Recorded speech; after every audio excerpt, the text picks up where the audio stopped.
Twinkle twinkle little star how I wonder what you are. ये आप सोच रहे होंगे कि मैम को अचानक से क्या हो गया है, इन्होंने पोएम गाना क्यों स्टार्ट कर दिया है बिना अपना इंट्रोडक्शन दिए। तो इंट्रोडक्शन तो बच्चों होता ही रहता है और आपको पता ही होगा। मैं कनिका आपकी साइंस टीचर एक और वीडियो के साथ आपके सामने हाजिर हो चुकी हूँ। सो पोएम गाने के पीछे का क्या रीज़न है, कौन सी पोएम अभी गा रही थी? ट्विंकल ट्विंकल लिटिल स्टार, यानी कि स्टार की ट्विंकलिंग के बारे में बात कर रही थी। और आपने बचपन में इस पोएम को सुना होगा कि जो स्टार्स हैं वो ट्विंकल करते हैं, ठीक है ना। स्टार चमकते हैं, आप सबको पता है, मुझे पता है। लेकिन स्टार्स ट्विंकल क्यों करते हैं, इसके पीछे का रीज़न नहीं पता होगा, है ना। क्यों करते हैं स्टार ट्विंकल, ये हम आज की वीडियो में पढ़ेंगे, ठीक है। इसके साथ साथ और भी कई इंपॉर्टेंट क्वेश्चंस के बारे में पढ़ेंगे, जैसे कि प्लैनेट्स क्यों नहीं ट्विंकल करते, ठीक है। स्टार्स अगर ट्विंकल कर रहे हैं तो प्लैनेट्स को भी तो ट्विंकल करना चाहिए, उनको भी तो चमकना चाहिए। उन्होंने क्या पाप किए, है ना, तो वो क्यों नहीं ट्विंकल करते। साथ में जब आप देखते हो कि सनराइज होने वाला है, उसके 2 मिनट पहले ही आपको सन क्यों दिखाई देने लग जाता है, क्यों अपीयर हो जाता है, थोड़ा थोड़ा विजिबल क्यों होता है, इसके पीछे का रीज़न पढ़ेंगे। जब सनसेट होता है उसके 2 मिनट तक के बाद भी आपने अगर नोटिस किया होगा, आपको जो है सन दिखाई देता है, उसके पीछे का क्या रीज़न है वो भी हम आज की वीडियो में पढ़ेंगे। तो इन सभी क्वेश्चंस का आंसर जो है आपको आज की वीडियो में मिलेगा, अगर आप वीडियो में एंड तक बने रहोगे, ठीक है। सो आज की वीडियो स्टार्ट करते हैं, ठीक है। तो आपने क्या करना है, वीडियो में एंड तक बने रहना है, सभी चीज़ों को अच्छे से समझना है। कोई डाउट रहेगा उन डाउट को कमेंट सेक्शन में मेंशन करना है। एंड एट द एंड अगर आपको वीडियो पसंद आए तो don't forget to hit the like share and subscribe button. तो चलिए, हाँ जी बच्चों, चलिए आज का टॉपिक स्टार्ट करते हैं। टॉपिक में हमने पढ़ना है, जैसे कि हमने डिस्कस किया है, सभी क्वेश्चंस का आंसर हमें चाहिए। स्टार्स क्यों ट्विंकल करते हैं, क्यों प्लैनेट्स ट्विंकल नहीं करते, क्यों सनराइज के 2 मिनट पहले हमें सन दिखाई देना स्टार्ट करता है, सनसेट के 2 मिनट के बाद तक भी दिखता है, सबके पीछे का क्या रीज़न है। एक सिंगल रीज़न है, एटमॉस्फेरिक रिफ्रैक्शन, ठीक है। अब ये एटमॉस्फेरिक रिफ्रैक्शन क्या होती है इसके बारे में पढ़ेंगे हम। उससे पहले आपने रिफ्रैक्शन के बारे में पढ़ चुके हो कि रिफ्रैक्शन क्या होता है। If we want to define a refraction in a single term, that means bending of light. Bending of light को ही हम रिफ्रैक्शन कहते हैं। और इस फिनोमिना का कैसे यूज होगा इन सभी क्वेश्चंस का आंसर देने के लिए, ये भी हम पढ़ेंगे, तो ध्यान से समझना। हाँ जी, चलिए पढ़ते हैं एटमॉस्फेरिक रिफ्रैक्शन के बारे में। रिफ्रैक्शन तो पता ही है आपको क्या होता है, बेंडिंग ऑफ अ लाइट। तो यहाँ से देखो, you might have observed the air just above the fire becomes hotter than the air further up। अब आपने देखा होगा कहीं भी, जैसे कि बोन फायर है या कुछ भी हम देखते हैं ऐसे कहीं जगह जब फायर लगी होती है, तो हम देखते हैं जो उसके ऊपर की एयर है, जहाँ फायर जितने डिस्टेंस तक लगी होती है, जो उसके ऊपर की एयर अगर हम एक्सपीरियंस करते हैं वो कैसी होती है, होटर होती है, मतलब हॉट फील होता है। लेकिन अगर हम थोड़ा और ऊपर जाएंगे तो वहाँ से वो क्या हो जाती है, ठंडी होती है, इतनी गर्म नहीं होती है। इसके ये आपने देखा होगा। लेकिन ऐसा क्यों होता है, ज़रा इसके बारे में पहले इसके ऊपर गौर लेके आते हैं। What is the reason behind this, इसके पीछे का क्या रीज़न है, क्या रीज़न है, देखो यहाँ से। Because the voter air is lighter less dense then the cooler air above it. क्योंकि जो हॉट एयर होती है वो क्या होती है, लेस डेंस होती है as compare to the cooler air. आपको पता है डेंस का मतलब क्या होता है, डेंस का मतलब क्या होता है, जहां पर आपके पास जो लाइट की स्पीड है वो कम होती है, जिसके अंदर डेंस है, ठीक है। और यानी कि जो एयर है वो कैसी है, लाइटर है, हल्की है, आप उसको ये कह सकते हो। और वहाँ पे लाइट की स्पीड भी कम है। लाइट को कैसे कोरिलेट करेंगे, अब इससे हम इसके बारे में पढ़ेंगे। तो जो एयर है, होटर एयर है, वो कैसी हल्की है, और जो कूलर एयर है वो थोड़ी उससे हैवी है, मतलब कि ज़्यादा है, ठीक है। डेंस कम, जैसे लेस डेंस है वो मोर डेंस है। And has a refractive index slightly less than the cooler air. और उसका रिफ्रैक्टिव इंडेक्स भी जो है, जिस रिफ्रैक्शन से वो क्या करती है, लाइट की स्पीड जैसे मूव करती है लाइट की, वो भी उसकी कम है होटर एयर की as compare to the cooler air, ठीक है। ये दोनों चीज़ें हैं आपके पास। अब यहाँ से देख भी लो, इस पिक्चर में देखो, यहाँ से अब अपने आप आपको नज़र भी आ रहा होगा कि देखो यहाँ से ये आपके पास एक जगह से ये फायर वाला है, और ऊपर देखो यहाँ से आपको एक चीज़ और भी दिखाई दे रही है, धुंधला धुंधला दिखाई दे रहा होगा। ये सब क्या है, फ्लिकरिंग कर रहे हैं यहाँ से। क्या हो रही है? फ्लिकरिंग हो रही है। क्यों हो रही है? इसके पीछे का भी अभी हम रीजन पढ़ेंगे। पहले तो देखोगे जब आप इतने डिस्टेंस तक यहाँ पे करते हो, यहाँ पे एयर कैसे आपको फील होती है? हॉट एयर है, एयर कैसे हॉट है। और जब इससे थोड़ा ऊपर जाओगे तो यहाँ, अगर हम इस साइड थोड़ा एरिया में देखेंगे तो यहाँ पे कैसे मिलेगी? कूल एयर मिलेगी। इसके पीछे का क्या रीजन है ये हम देख रहे हैं यहाँ पे, ठीक है। तो यहाँ से देखो, ठीक है, आपको पता चल गया कि जो हॉट एयर है वो क्या होती है? लेस डेंस होती है as compare to cooler air. और कह सकते हैं कि जो उसका रिफ्रैक्टिव इंडेक्स है, यानी कि अगर बात करते हैं लाइट की स्पीड की या रिफ्रैक्शन से, कितनी रिफ्रैक्शन से वो उसकी जो लाइट की वेव्स है वो मूव कर रही है, वो क्या है? कम होती हैं, ठीक है। Then the cooler air, since the physical condition of the refracting medium यानी कि एयर आर नॉट स्टेशनरी। अब आपको पता है कि जो एयर है उसका रिफ्रैक्टिव मीडियम, यानी कि आपको पता है एयर स्टेबल नहीं रहती है। कभी तो उसकी स्पीड ज़्यादा होती है, कभी उसकी स्पीड कम होती है, एक स्पीड पे तो नहीं रहेगी ना। कभी आप देखते हो हवा ज़्यादा चल रही है, कभी कम चल रही है, वो स्टेशनरी नहीं है, अपनी जगह पे स्टेबल नहीं है। The apparent position of the object as seen through the air fluctuate. तो आप क्या देखते हो? अगर उसमें से आप जो जितना एरिया है जहाँ से वो एयर ब्लो कर रही है, मूव कर रही है, वो एरिया कैसा दिखता है आपको? फ्लक्चुएट करता दिखता है, यानी कि हिलता हुआ दिखाई देता है, वो भी स्टेबल नहीं दिखेगा। अब आप देख रहे हो कि एयर कंटिन्यूसली मूव कर रही है, अपनी जो उसकी पोजीशन है उसको कंटिन्यूसली चेंज करती जा रही है, फ्लक्चुएट करती जा रही है। तो अगर आपके पास, आप वहाँ से किसी ऑब्जेक्ट को भी देखना चाहोगे, वो आपको फ्लक्चुएट करता ही दिखाई देगा, आपको स्टेबल नहीं दिखेगा, क्योंकि एयर इनस्टेबल है। अगर उस एयर में से आप किसी ऑब्जेक्ट को देखोगे तो वो भी आपको फ्लक्चुएट करता दिखेगा, ठीक है ना। दिस वेवरिंग इज दस an effect of atmospheric refraction. और इसी वेवरिंग वाले इफेक्ट को हम क्या कहते हैं? एटमॉस्फेरिक रिफ्रैक्शन बोलते हैं। Refraction of light by the earth atmosphere. और इसको क्या कह सकते हैं? इसका सिंगल वर्ड में आपके पास एक डेफिनेशन बनती है। क्या बनती है? रिफ्रैक्शन ऑफ लाइट, यानी कि लाइट को रिफ्रैक्ट कराना, लाइट को बेंड कराना, किसमें? अर्थ के एटमॉस्फेयर में ही हम उसको क्या कहते हैं? Atmospheric refraction. तो एटमॉस्फेरिक रिफ्रैक्शन को अगर आपको सिंपल वर्ड्स में जो है बताना है तो आप क्या कह सकते हो कि हमें क्या करना है? लाइट की रिफ्रैक्शन कराना, लाइट को बेंड कराना, या फिर आप लिख सकते हो bending of light in a earth atmosphere. Earth के एटमॉस्फेयर में जब हम लाइट को बेंड कराते हैं उसको ही हम क्या कहते हैं? Atmospheric refraction on a small scale in our local environment. अगर हम छोटी जगह में अपने लोकल इन्वायरमेंट में बात करें तो आपको यहाँ से समझ में आया कि आपको अगर ये क्वेश्चन भी आ जाता है कि अगर कोई बॉनफायर है, आपको उसके पास जो है ऑब्जेक्ट फ्लिकर करते हुए क्यों दिखाई देते, तो आप उसके पीछे का ये रीज़न लिख सकते हैं क्यों फ्लिकर करते हैं। क्योंकि आपको पता है जैसे ही जो ऑब्जेक्ट है उसकी थोड़ी अबव जाओगे तो एयर आपको हॉट दिखेगी, देन उसके अबव आपको जो है कूलर दिखाई देगी। उसके पीछे का रीज़न क्या है? क्योंकि जो कूल वाली है उसका जो मीडियम है जो है वो ज़्यादा डेंस है as compare to hotter air, ठीक है।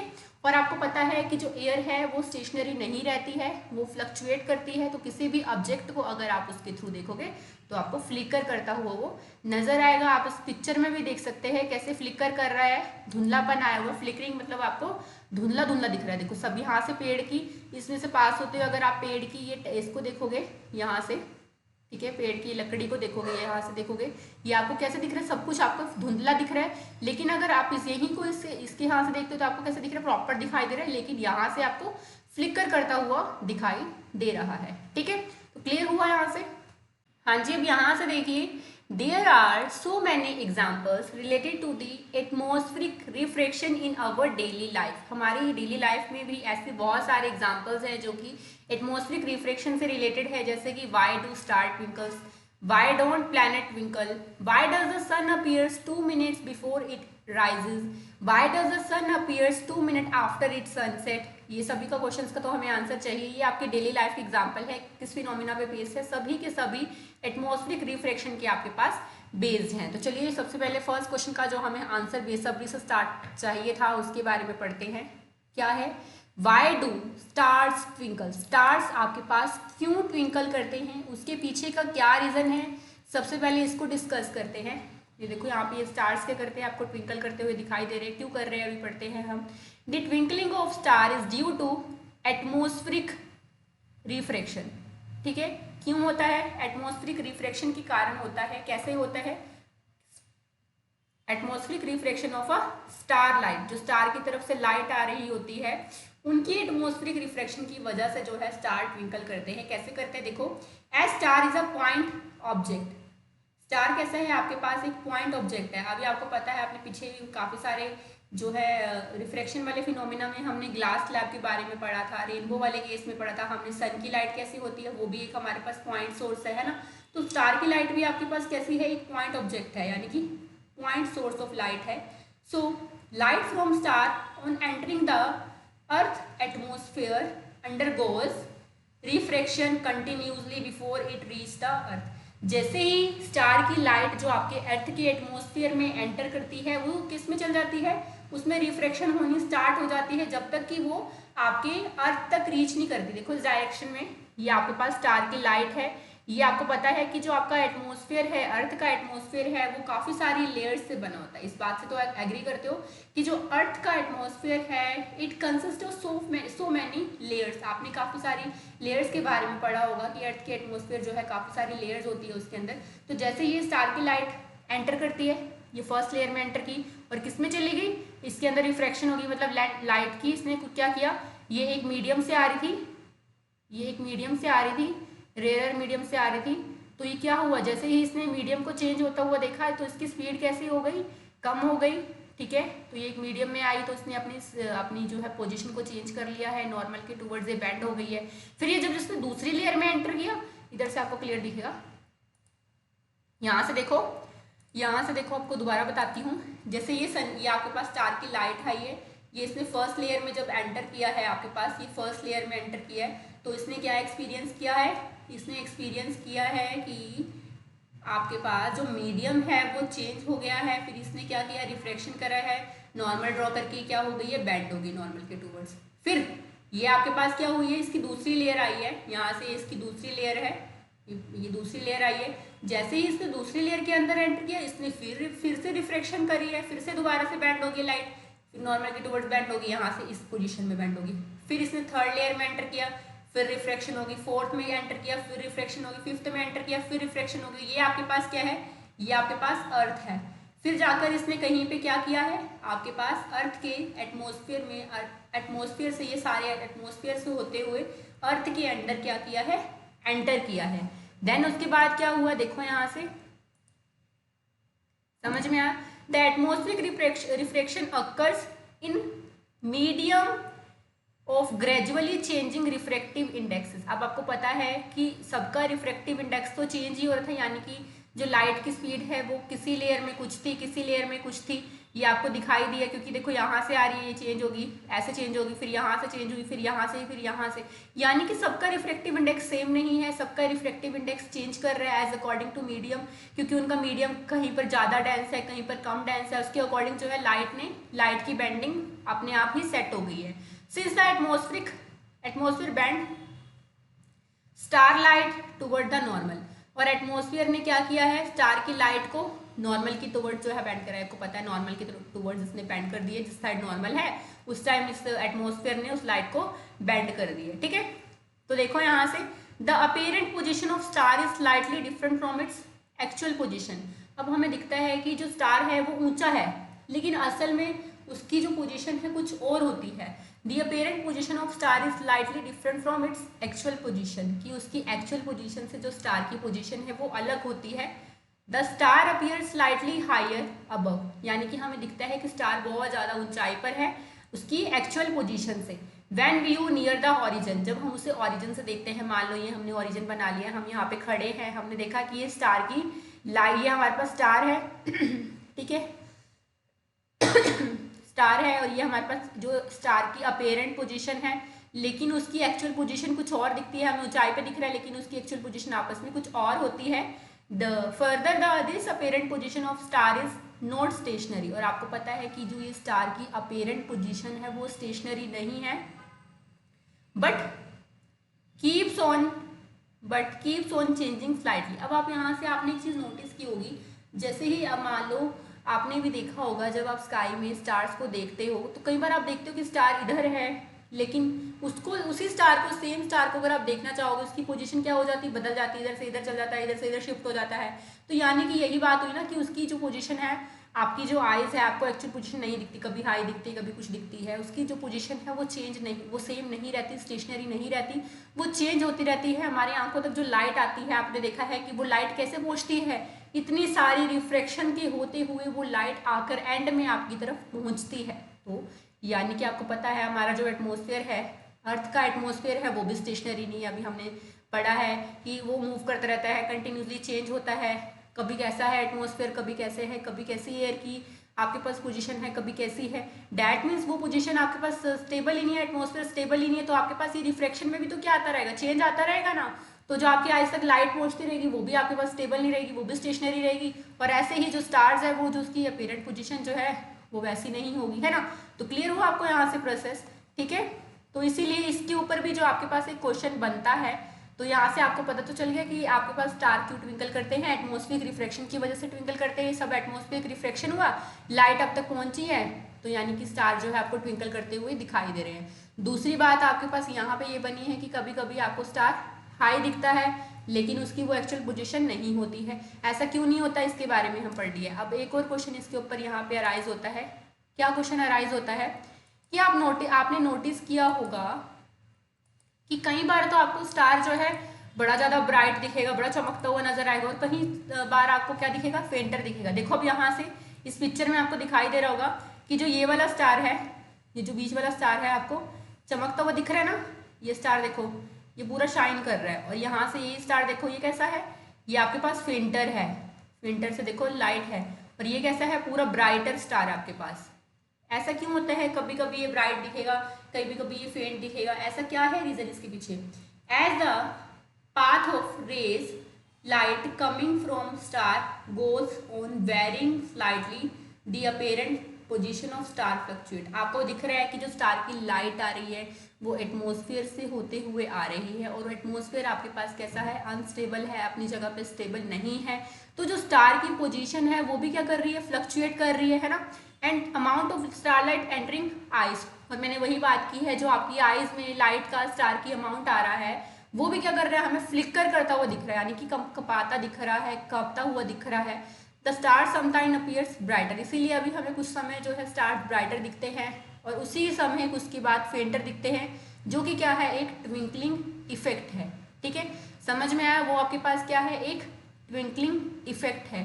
तो क्लियर हुआ आपको, यहाँ से सारी बातें आपको क्लियर हो गई होंगी कि आपके पास जो स्टार क्यों ट्विंकल करते हैं, एटमॉस्फेरिक रिफ्रैक्शन के बारे में साथ आपके पास स्टार एक पॉइंट चार्ज है, जैसे ही वो पॉइंट चार्ज आपके पास, उसकी लाइट क्या करती है, एंटर करती है आपके पास अर्थ के एटमॉस्फेयर में। हमें पता है कि अर्थ का एटमॉस्फेयर बहुत सारी लेयर्स से कंसिस्ट करता है, earth atmosphere is consist of so many layers, और जब वो स्टार लाइट उन लेयर्स से होती हुई आती है, सब में वो क्या करती है, रिफ्रैक्शन एक्सपीरियंस करती है, और नॉर्मल की टूवर्ड्स बैंड हो जाती है ना। फिर वो एंड में जाके अर्थ तक पहुंचती है, लेकिन वो कहाँ से पहुंचती है, इतनी सारी रिफ्रैक्शन के अंडरगोज होते हुए पहुंचती है ना। फिर उससे क्या होता है, आपको जो है स्टार जो है आपके ट्विंकल तो कर जाता है, लेकिन आपने देखा होगा कि उसके रिफ्रैक्टिव इंडेक्स में जब वो काफ़ी लेयर से होती हुई आई, तो उसके रिफ्रैक्टिव इंडेक्स में यानी कि उसकी स्पीड में उसने बहुत सारा चेंज जो है एक्सपीरियंस किया है। तो इसी वजह से कभी कभी स्टार आपको दिखता है कि वो ऊंचाई पर है, लेकिन वैसा नहीं होता, उसकी अपनी एक्चुअल पोजीशन पे आपको वो नहीं दिखाई देता। क्यों? क्योंकि आपकी आइज में ही ऐसी लाइट पहुंच रही है, जो हमने फायर वाले केस में डिस्कस किया था कि फ्लिकर करता हुआ जो आपकी आइज में लाइट पहुंचेगी, कब कब आती हुई, मतलब प्रॉपर पोजीशन आपको नहीं दिखेगी, कभी ऊंचाई पे दिखेगी, कभी आपको नीचे दिखेगी। सेम रीज़न यही है, कभी वो आपको ब्राइटर दिखेगी, कभी आपको फेंटर दिखेगी। किस वजह से? वही जो आपकी आइज में फ्लिकरिंग कांपता हुआ इफेक्ट गया है, उसकी वजह से। तो क्लियर हुआ यहाँ से कि स्टार क्यों ट्विंकल करते हैं, आप इसका आंसर लिख सकते हैं, और इसके साथ साथ काफ़ी क्वेश्चंस का जो है आप आंसर दे सकते हैं कि why do the star sometimes appears brighter and the other same sometime फेंटर। तो आप इन सबका भी जो है आंसर लिख सकते हैं, अगर आपको ये टॉपिक क्लियर हो गया होगा। फिर भी नहीं समझ आता तो बार बार कह रही हूँ, कमेंट्स में आप अपने डाउट्स को लिख सकते हैं। ठीक है, तो चलिए आगे अगेन नेक्स्ट क्वेश्चन की तरफ मूव करते हैं।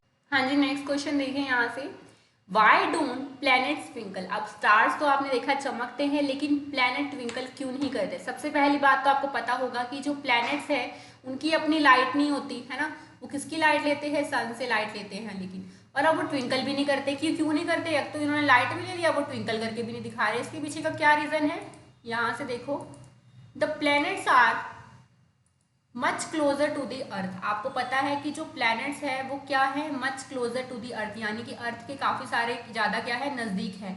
If we consider planet as a collection of large number of point size source of light, अगर हम प्लैनेट को कंसीडर करते हैं बहुत सारे, जब हम पॉइंट साइज के कोई भी ऑब्जेक्ट्स है उसको कलेक्ट कर देते हैं, तो हम मानते हैं कि जो प्लैनेट है उनकी कलेक्शन से बना है, यानी कि लाइट्स उसकी उनकी कलेक्शन से बनी है। Then total variation in the amount of light entering our eye from all the individual point size sources will average out to be zero, therefore nullifying the twinkling effect. अब अगर हमने मान लिया कि जो हमारे पास प्लैनेट है वो बहुत सारे पॉइंट साइज की जो है आपके पास ऑब्जेक्ट से उनको मिलाकर बन रहे हैं। अब आप देखोगे काफी सारे एक कलेक्शन में बहुत सारे पॉइंट ऑब्जेक्ट हैं, ये भी है, ये भी है, यहाँ से भी लाइट आ रही है, यहाँ से भी लाइट आ रही है, यहाँ से भी लाइट आ रही है, यहाँ से भी आ रही है, तो हमारी आईज में कितनी सारी लाइट्स आ जाएंगी, है ना।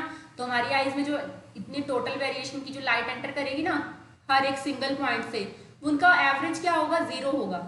यानी कि वो क्या करेंगी, ट्विंकलिंग इफेक्ट को नेग्लेक्ट ही कर देंगी। देखो यहाँ से आ रही है, ये आ रही है, इधर जा रही है, इधर आ रही है, तो सारी क्या है, ये सब इफेक्ट को क्या कर रही है, कैंसिल आउट कर रही है, नलीफाई कर रही है।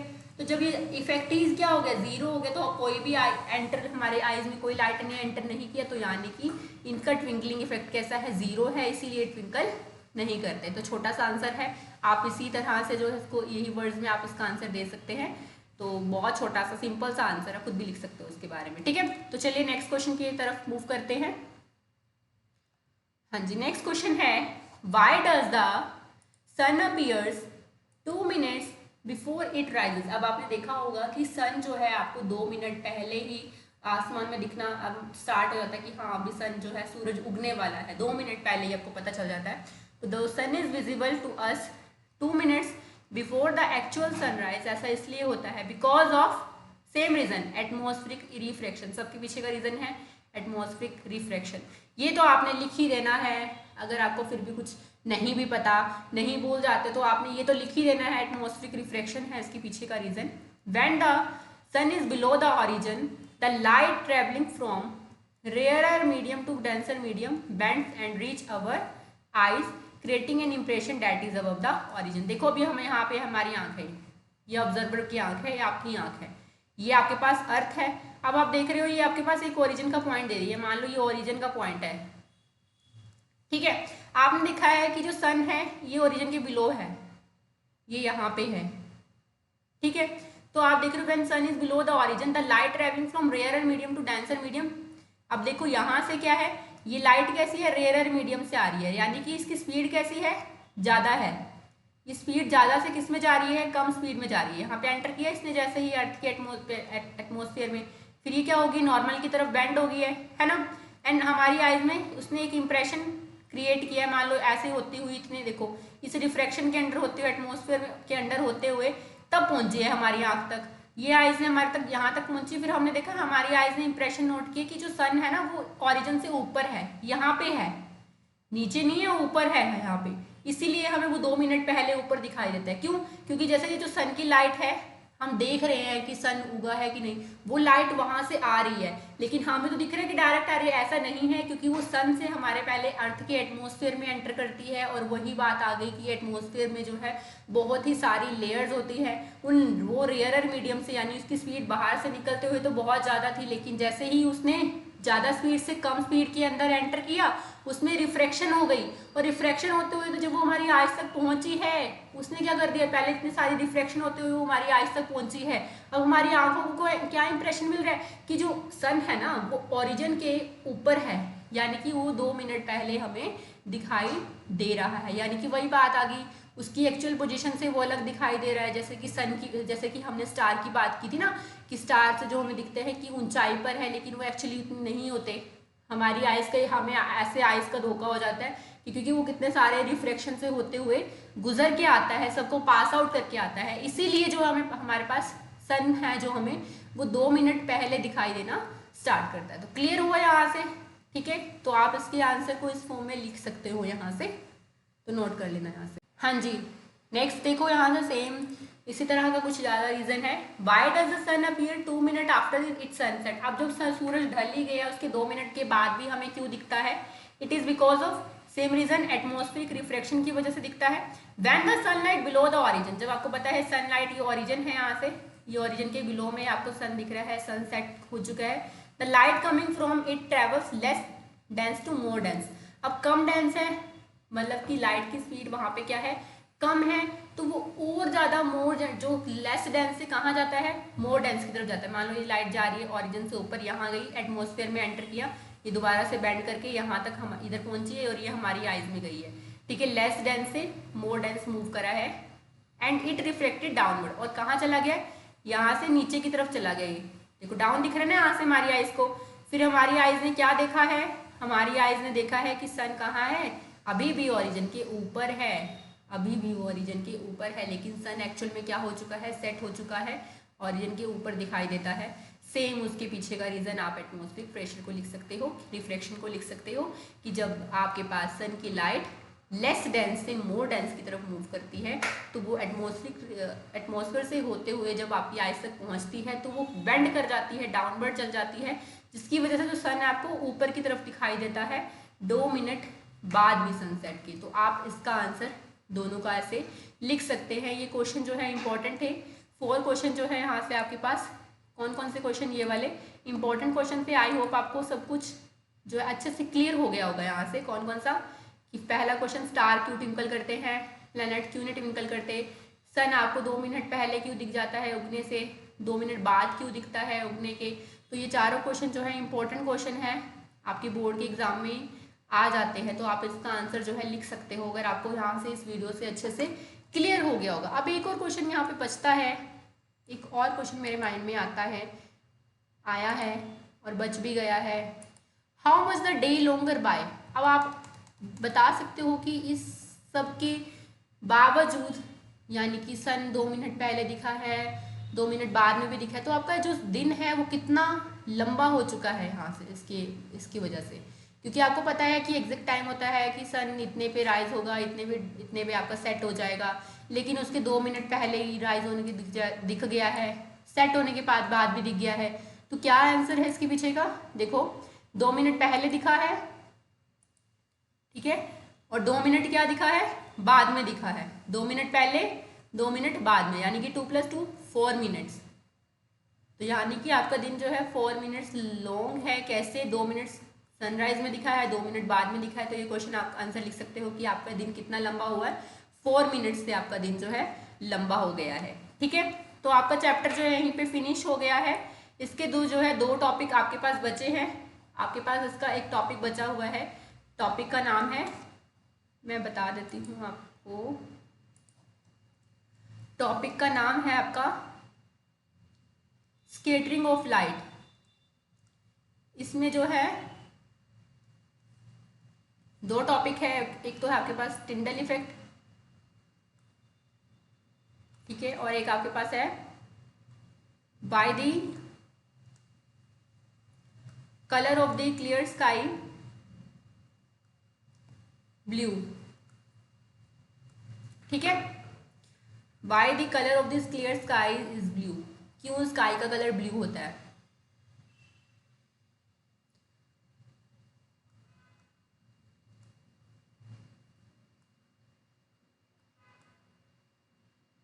दोबारा लिख देती हूँ,